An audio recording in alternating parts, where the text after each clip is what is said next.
பாலசுப்பிரமணியரை போற்றி. ஆறுமுக சித்தர் ஆன்மீக அன்பர்கள் அனைவருக்கும் அன்பான வணக்கங்கள். உங்கள் வாழ்க வளமுடன் ஜோதிடர் குருச்சுந்தர வடிவேல்.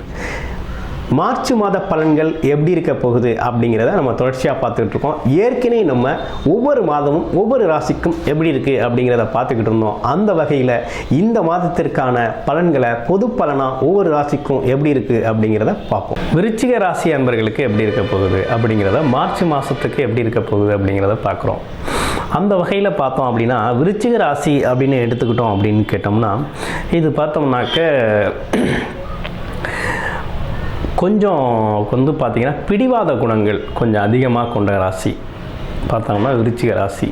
இன்னொன்று, விருச்சிக ராசி அன்பர்களை பொறுத்தளவில் பார்த்தீங்க அப்படின்னா, பேச்சிலே பார்த்தீங்கன்னா இப்போ ரொம்ப அதிகமாக பேச மாட்டாங்க. ஆனால் பேச்சில் டக்குன்னு கட் பண்ணி பேசக்கூடிய ஒரு சிந்தனை உடையவங்க. ஆமாம், நல்லா பேசிக்கிட்டு இருக்கிற மாதிரி இருக்கும். திடீர்னு பார்த்தா சுருக்குன்னு ஒரு வார்த்தைகளை சொல்லி சங்கடப்படுத்தக்கூடிய ஒரு பார்த்தீங்க அந்த அமைப்பு அப்படிங்கிறது இவங்கள்ட்ட இயல்பாகவே இருக்கும். அந்த அமைப்பு கொண்டவங்க தான் நம்ம விருச்சிக ராசி அன்பர்கள். இந்த விருச்சிக ராசி அன்பர்களை பொறுத்த வகையில் எப்படி இருக்குது அப்படிங்கிறத இந்த மார்ச் மாத பலன்கள் பார்ப்போம். மார்ச் மாதம் அப்படின்னு எடுத்துக்கிட்டோம் அப்படின்னாலே, இந்த மாதத்தில் பங்குனி உத்திரம் அப்படிங்கிற ஒரு சிறப்பான நிகழ்வு வருது. ஆமாம், ஒரு ஆன்மீக நிகழ்வு, ஒரு சிறப்பான நிகழ்வு வருது. இதில் பார்த்தீங்க அப்படின்னா விருச்சிக ராசி அன்பர்கள் பங்கு பெறக்கூடிய ஒரு அமைப்பும் இதில் நிறையவே இருக்குது. போக போக நம்ம தொடர்ச்சியாக பார்க்கலாம். இப்போ விருச்சிக ராசி அதிபதி எங்கே இருக்கார் அப்படின்னு பார்த்தோம் அப்படின்னா, 3ஆம் இடத்துல இருக்கிறார்.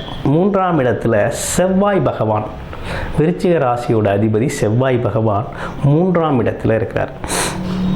அப்போ 3ஆம் வீடு அப்படிங்கிறது முயற்சிகள் அதிகமாக செய்ய வேண்டிய காலகட்டம் இருக்குது அப்படின்னே சொல்லணும்.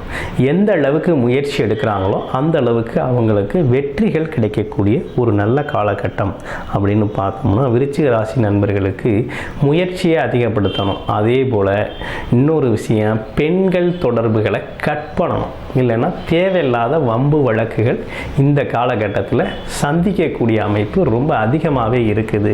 அதே போல் பணம் கொடுக்கல் வாங்கல் அப்படிங்கிற பிரச்சனையும் நிறைய வரக்கூடிய வாய்ப்புகள் இருக்குது. அடுத்து பார்த்தீங்கன்னா, நிலத்தில் முதலீடு பண்ணணும்னு போனீங்க அப்படின்னா நிலத்தகராறுகள் மூலமாகவும் செலவுகள் அதிகரிக்கக்கூடிய வாய்ப்புகள் இருக்குது. மனைவி கூட வாக்குவாதம் செய்யாமல் இருக்கணும், இல்லைன்னா குடும்பம் கெட்டு போயிடும். அப்படி ஒரு அமைப்பு இந்த காலகட்டத்தில் இவங்களுக்கு இருக்குது. அதனால் ரொம்ப கவனமாக கையாள வேண்டிய காலகட்டமாக இந்த காலகட்டம் விருச்சிக ராசி அன்பர்களுக்கு இருக்குது அப்படின்னே சொல்லணும்.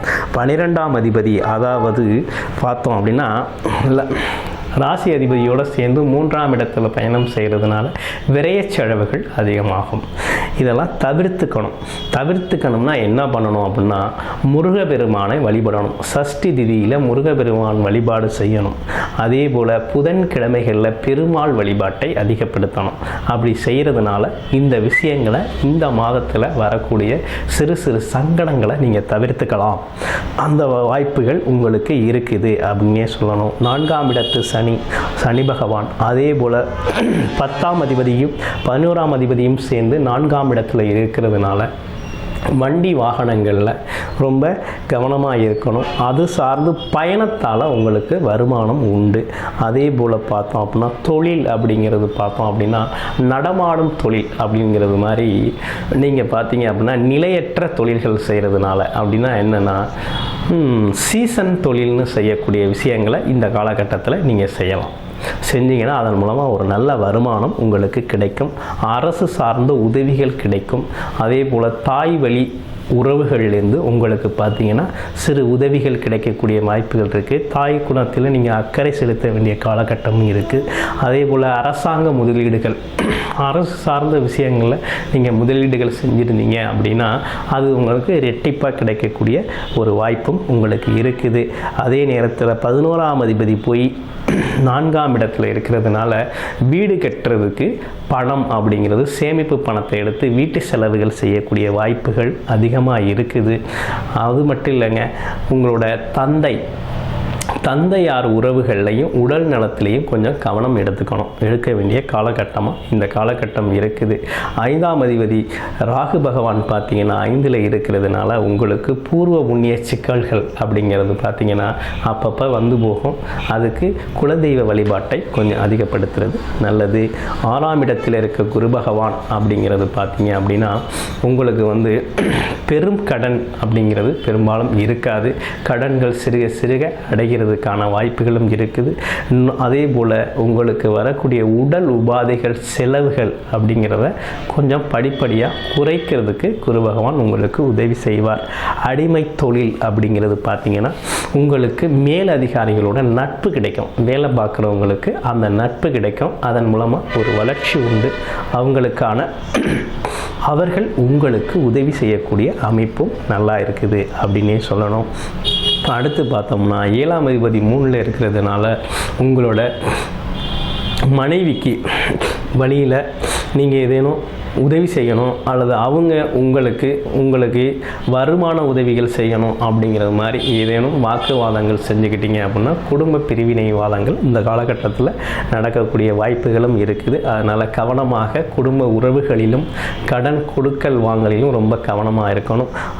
அது மட்டும் இல்லைங்க, உங்களுக்கு பார்த்தோம் அப்படின்னா நீங்கள் வந்து வெளிநாடு வெளியூர் செல்லணும் அப்படின்னு இந்த காலகட்டத்தில் முயற்சி பண்ணிங்கன்னா ஒரு சரியான காலகட்டமாக இந்த காலகட்டம் இருக்கும். நீங்கள் போகலாம். அதே போல் பயணத்தால் லாபம் உண்டு. இடம் விட்டு இடம் மாறி ஒர்க் பண்ணுறதுனால உங்களுக்கு உதவிகளும் உண்டு. வருமானம் வரக்கூடிய வாய்ப்புகள் உங்களுக்கு நல்லா இருக்குது அப்படின்னே சொல்லணும். அதே போல் பாக்கியஸ்தானமான 9ஆம் அதிபதி அப்படின்னு சொல்லக்கூடிய சந்திர பகவான் பார்த்திங்கன்னா உங்களுக்கு இடம் விட்டு இடம் மாறுறதுனாலையும் அதே போல் ஹோட்டல் தொழில் வச்சுருக்கவங்களுக்கும் பார்த்திங்கன்னா இந்த காலகட்டத்தில் ஒரு நல்ல வருமான வாய்ப்புகளும் கிடைக்கும். அதுக்கான வாய்ப்புகள் கைகூடி வருது அப்படின்னே சொல்லணும்.